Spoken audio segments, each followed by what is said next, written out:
Good morning and welcome to Scotland Speaks at 10 a.m. on a Saturday morning, and we are back in the studio after being out and about on the road, and we brought you the ALBA Party leadership elections followed by 3 episodes of what happened at ALBA Party conference.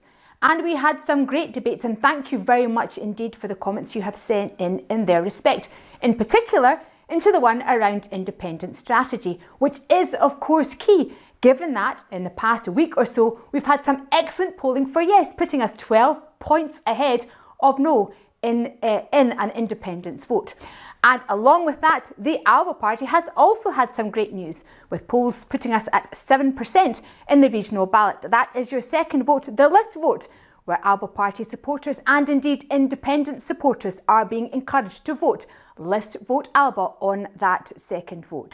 ALBA, of course, is on the ascendancy, and 7% is just the beginning. 7%, of course, translates, according to Professor John Curtis, 7 independent supporting MSPs from the ALBA Party in the Parliament. But just imagine if we were to increase that number several fold, what that Parliament could look like. And of course, the ALBA Party is saying that that second vote, that vote is a vote for independence, not a referendum, not another electoral test, but that is the electoral test for independence. So in the coming weeks and leading up to that important Scottish parliamentary election, we will be talking all things about that election and how to use your vote so it's not wasted, and how to vote positively for independence. Now, along with what's been happening on the independence front, a lot's been happening on the women front. And guess what? Women are women, yes, as declared by the Supreme Court, but some of us knew that already, didn't we? However, the fallout continues in Scotland and of course across the... And to that end, I am delighted to be joined today in the studio by our newly elected ALBA Women's Convener, Kirsty Fraser. He'll also be joined by our newly elected Equalities Convener, Suzanne Blackley, where we'll be talking all things women and equality. We'll see you after the break.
Welcome back to Scotland Speaks, and I am delighted to be joined by our National Women's Convener, Kirsty Fraser, and our National Equalities Convener, Suzanne Blackley. Welcome both of you to Scotland Speaks. Kirsty, I know this is your first time on the show. Is it the first time for you, Suzanne? Yes. Well, welcome. It's lovely to have you. Thank you. Now, we're going to start in the name of the person whom this show is continuing, which is the late great Alex Salmond, Scotland's greatest ever leader. And I know you both have had the opportunity in your time in the movement to spend some time with Alex, and I thought it would be a really nice idea maybe to come to you with any stories that you might have.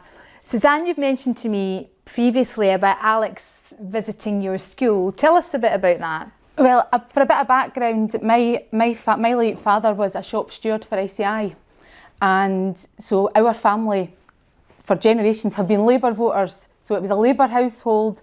But my dad, from a young age, had me, I would come home from school and other children would be watching cartoons. My dad would have me watching the lunchtime politics show that he'd recorded on VHS, that's how long ago that was.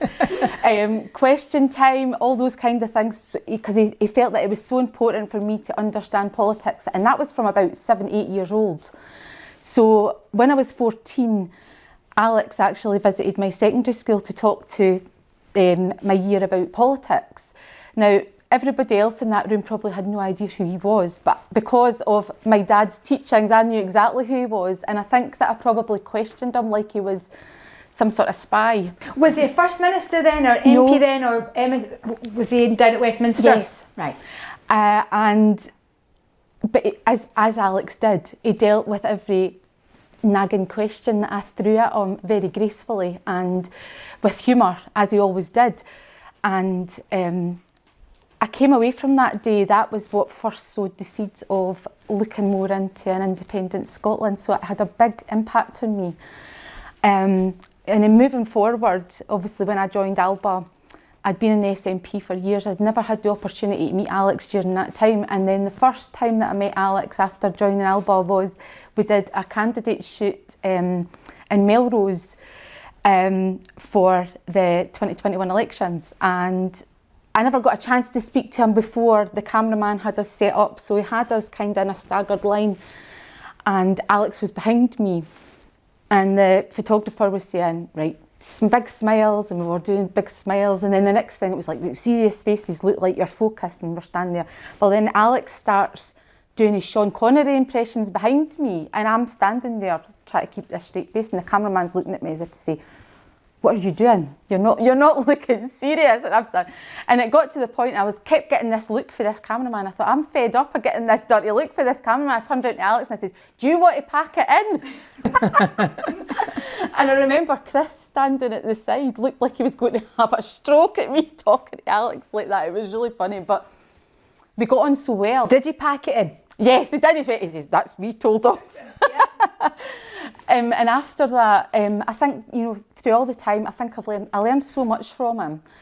And we had a really good working relationship. We had this kind of banter that we did between us. He would phone me if I wasn't well, or if you told him that I wasn't well, and he would say, is there anything that you need? And I was like, well, there's 3 kids here if you want to look after them. He's like, is there anything else you need, Suzanne? So, but, he was a mentor for all of us within the party, and that's why he's going to be so missed. Lovely memories. Thank you, Suzanne. Now, Kirsty, Fraser, you were on the campaign trail with Alex Salmond in Castlemilk, but you had quite a good time. That was a great election for you. Tell us a bit about that. I get what Suzanne's saying. He's a total troublemaker. I was examining a drain, as you do on the campaign trail, because there was a wee man. The glamour of politics, yeah, Kirsty. He was complaining, they'd basically been trapped in their houses because of this blocked drain. So the wee man's talking about to me, and then Alex sort of came round the corner and he said, oh, just the man. And Alec was talking to him and he was like, geez, want to come in for a cup of tea? So we were like, okay. So we went in, we're sitting there, and the man had said, I'm a Labour man, but that didn't deter Alec at all. So we had a cup of tea and we're sitting, and the two of them started talking about bridges. And I was sort of sitting there, and out the corner of my eye, I could see you going up and down the street looking for us because we'd just disappeared. And I sort of said to him, should we not maybe go out now? And he's like, oh, she's all right. She'll be okay. She'll be fine. Then after a few moments, it was as though he did think like, oh, better. So out we popped. And at that point, you were like, where have you been? We were like, oh, we were just in that house having a cup of tea. But he was, as Suzanne says, he was an absolutely incredible mentor. He had such a way with people, and he was incredible, and he always had a bit of advice, and he always used to say to me, just be yourself, you're a brilliant candidate, just be yourself, don't try and be anybody else, don't emulate anybody else, just be yourself. And I honestly, he's so missed, I think. And you, wonderful woman, stood up to the plate because, of course, we had to make a decision in the party as to what we were going to do. Did we even was it in us, did we have the ability, the energy, the drive to honour his memory in amongst so much sadness, which we've decided that we were going to do. And you both put yourselves forward for national convenership positions. So, Kirsty, you are our National Women's Convener. What a time to be our Women's Convener, because so much has happened in the past week. And let's Let's move on first of all, before we get to the politics of it, your priorities in the role and why you stood to be Women's Convener and what we can expect from you as our leader in that respect. So the very reason I joined the ALBA party was because I was completely homeless politically. And from the very beginning, I was like, right, we're going to have women's backs. So when I decided to stand, it was because I wanted a women's voice, because we didn't know where anything was going to go. We didn't know what was going to happen.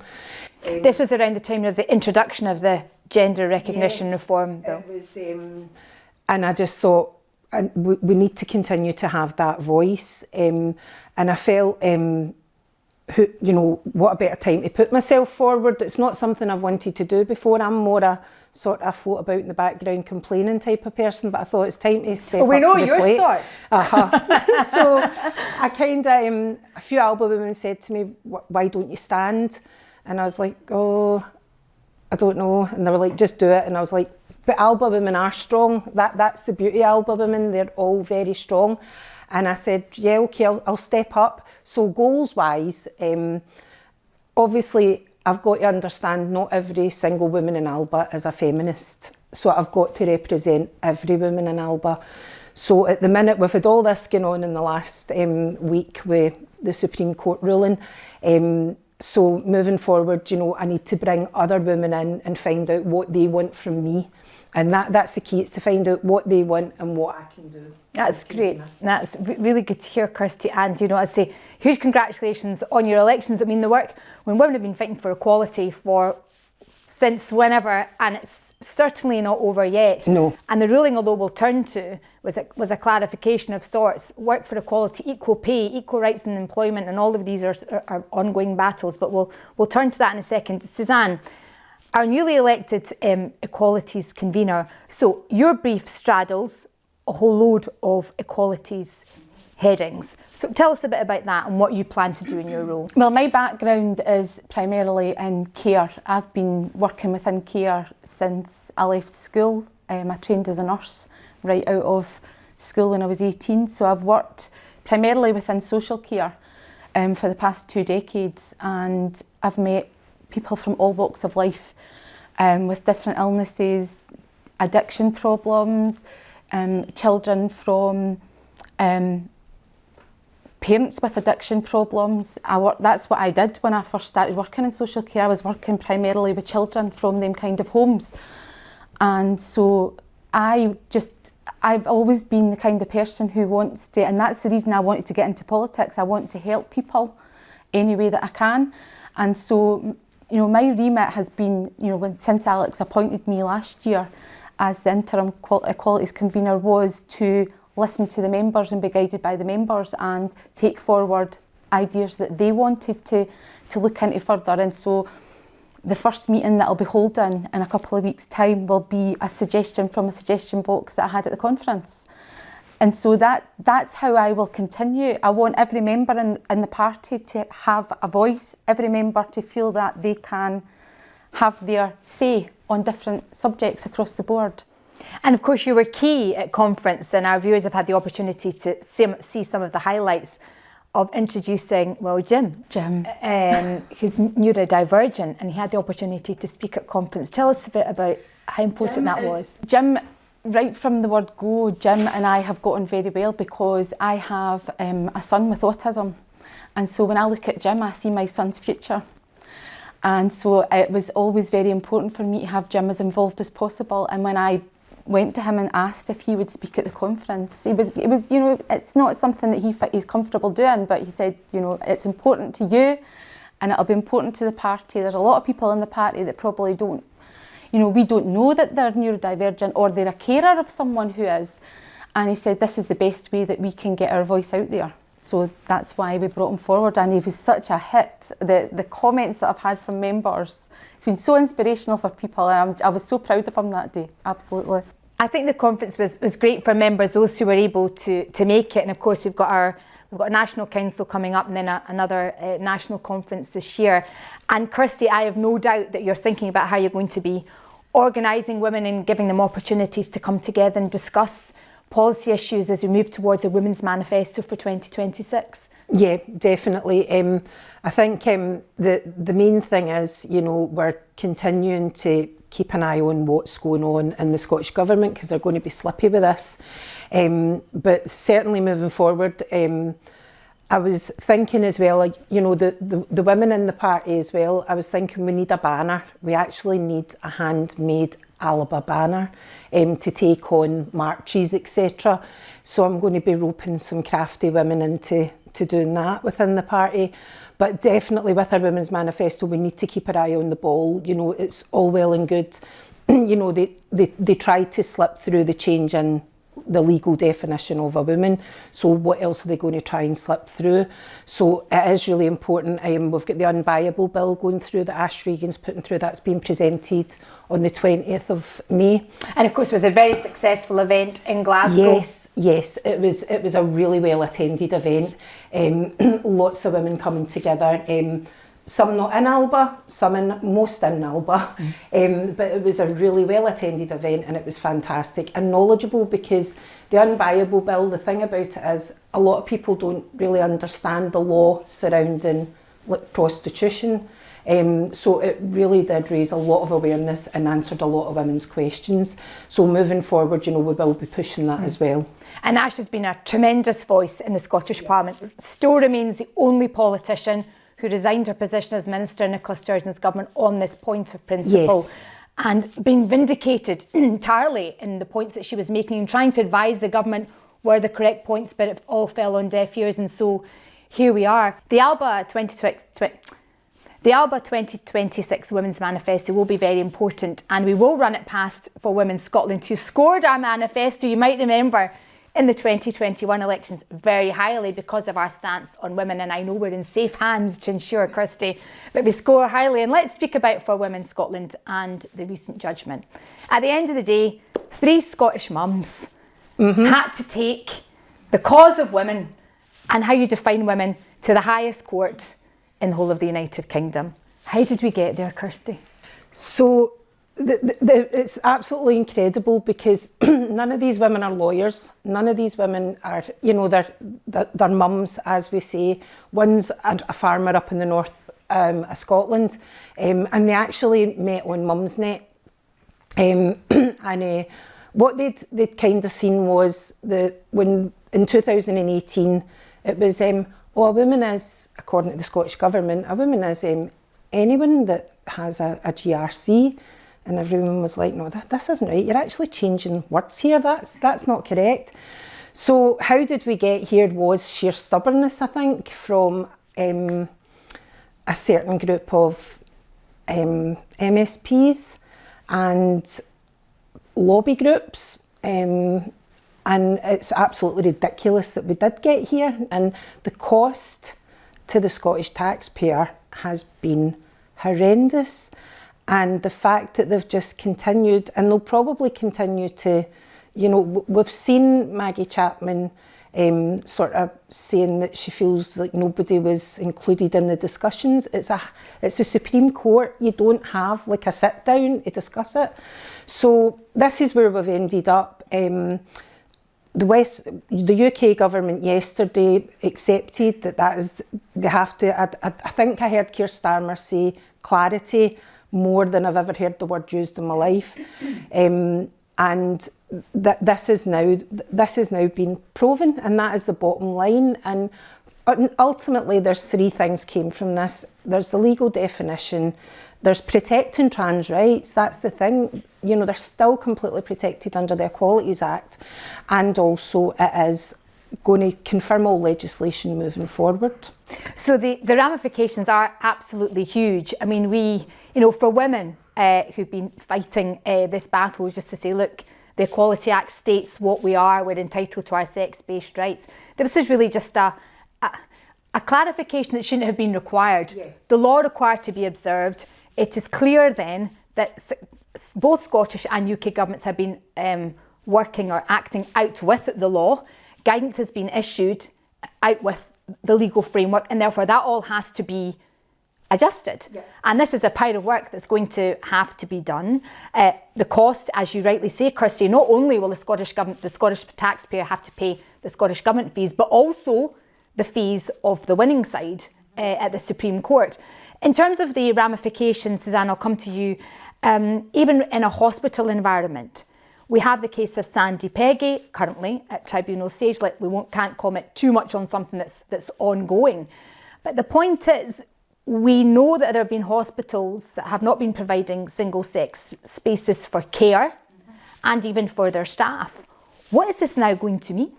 Well, I mean, it just shows you how ridiculous things have come, that a hospital does not respect the Equality Act, which was put in place to protect and to promote the rights of people. That's what the fundamental reason for the Equality Act being written was, to protect people. And a hospital, somewhere where you should feel safe, is not protecting people. And to go back to what you asked Kirsty, this has all come about because of politicians not listening. We've seen it just recently with the assisted dying bill in Westminster. If you only invite people, if you go in there with a predetermined idea of what you want the result to be of something, and you only invite people in that agree with you on that, you are never going to create something that is going to, that's going to have any substance. And that indeed was the case around the consultation around the gender recognition reform bill, because there wasn't a consultation. There were women's groups crying out, please. There were, even in Parliament itself, whether it was Michelle Thompson, whether it was Ash, amendments being suggested that would have prevented certain circumstances, but yet they didn't listen. Do you think they are going to listen now? Well, they're going to have no option, as far as I'm concerned. People are going to start. I mean, if you look at it, we are three women. We have all grown up in the same circumstances, that from a very, very early age, we have been told to protect ourselves from men. We have been told not to walk the streets by ourselves after a certain time. We have been told that we tell someone where we're going. We have been taught this from an early age, and then the Scottish Government officials seem to think that they can then say, well, you shouldn't do that. You should let whoever that says that they're a woman into your safe spaces, somewhere that you had drummed into you from an early age that you have to protect yourself from.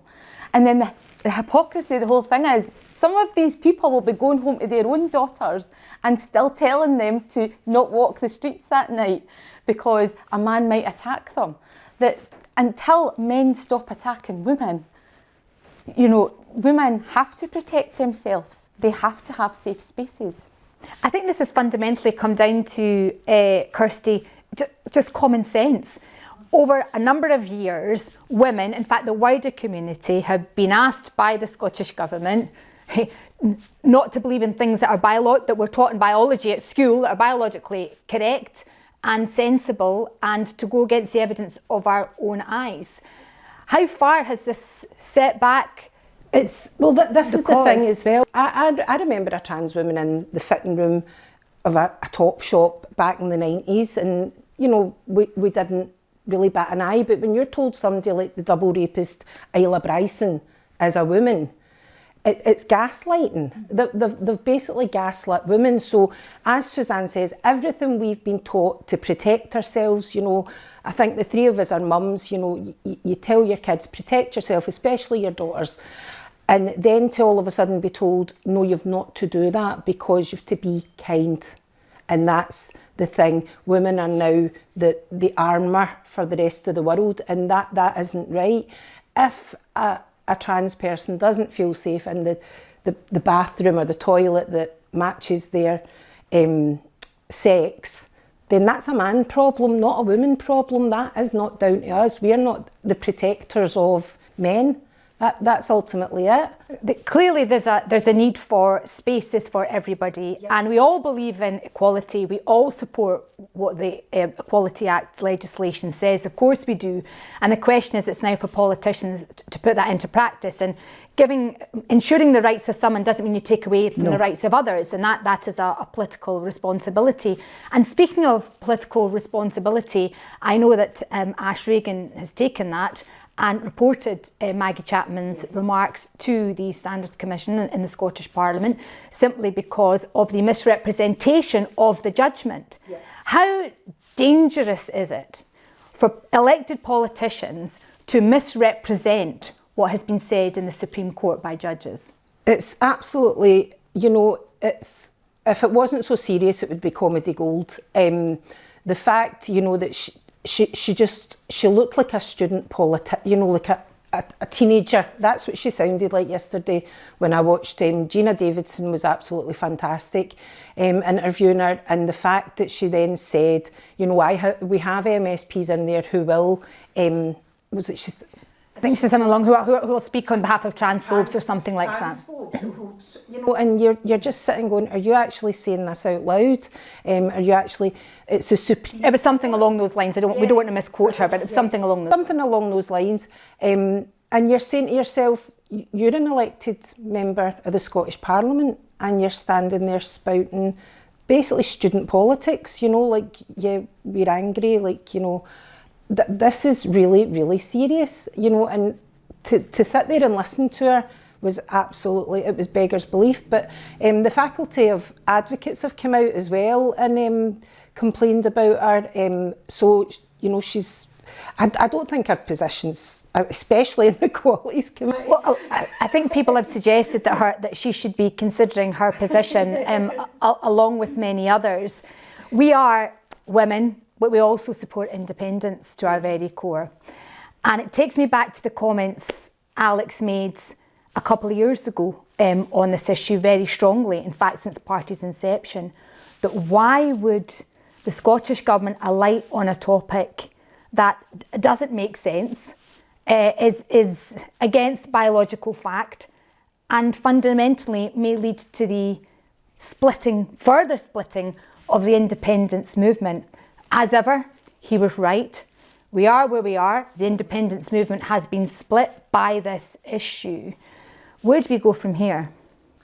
Well, the Scottish Government, they've all came out and said that they accept the judgment of the Supreme Court. They need to stand by that. That's the first thing they need to do. And then they need to start. The biggest problem is, and the easiest way to grow confidence and independence is good governance. Alex always said that. He said good governance, that's what's needed, and that's what they need to get back to. Stop going on off all these wee sidetracks. Focus on what matters to people, to the majority of people that in Scotland that are worried about their energy bills and all the rest of it. That's what people want the Scottish Government to work on, not taking them on wee side jaunts down wee alleyways on different topics that have, look where it's got them, it's come to nothing. They've wasted money, they've wasted parliamentary time, and they're no further forward on that. And that's, the good governance is what they need to get back to. That is what will get us to independence. That's what will convince people that we can govern ourselves. Kirsty, how much do you think this has affected the cause of independence? We don't seem to hear very much about independence from the biggest independence party in Scotland anymore. But I think, ALBA's been vindicated because, we've stood by women from the very, very start. And I think people are starting to see now that, especially with what's been, more and more people are aware of our fight for women's rights, and we're no longer, bigots or whatever, which we heard a lot at the beginning. I think we'll see a rise in momentum again for, the cause of independence hasn't gone away, but I think people kind of thought, well, the SNP aren't really interested in getting us to independence because they're doing things like this, as Suzanne said. We've got the highest energy bills in Scotland in an energy-rich country. So why are they not focusing on this stuff, but they're taking us down a wee jaunt, a court case that's cost ridiculous amounts of money when they keep claiming we have no money. And of course, the reputation of the Scottish Parliament, our Scots Parliament and the Scottish Government is important, or it should be, to all Scots. And I know it matters to us in the ALBA party, so we can only hope that, well, quite frankly, those in power should be apologising for getting it so terribly wrong, apologising for presiding over the most horrendous atmospheres that women have had to face, and of course putting trans people in a position of great difficulty as a result of their conduct and all of this government's conduct. And we can only hope that they apologise and take it on the chin, as they would say, and move forward as we move into 2026. But ALBA has a exceptionally strong part to play in that election, and we'll be coming on to that in weeks to come. But we can't close the show without a huge nod to Marion, Susan and Trina of For Women Scotland. What an epic work they've done. And I think they're not finished yet. They're on their guard. They're on their guard because what the concern now is that they'll just start to create more unisex spaces. The Scottish Government, they'll try something because they're at this stage it's almost like they are just lobbyists for whatever path they want to go down, but that's them. They've had to say they'll take no further, they won't take the GRA any further, which is incredible.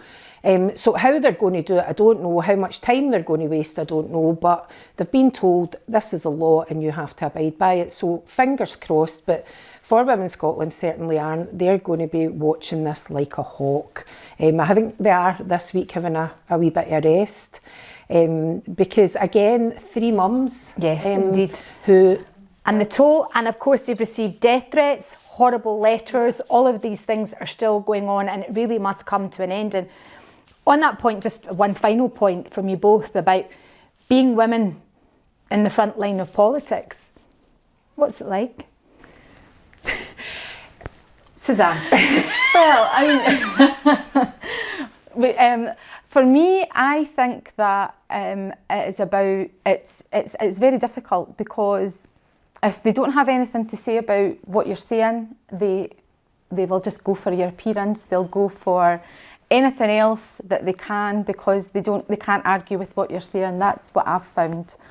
Every time I've opened my mouth on social media, that's what I've found, that people don't actually argue with what I'm saying. They'll just pop at how I look or how I dress or anything like that. That's social media. But on the doorstep, though, on the doorstep, it's completely different, isn't it? Absolutely different, because people are brave when they're sitting behind a computer, but they're not brave when they're standing face to face with you. Kirsty, what kind of a space do you think there is for women in politics? There's plenty of space for women in politics. Will things change? Yeah, they will. They have to change now because, I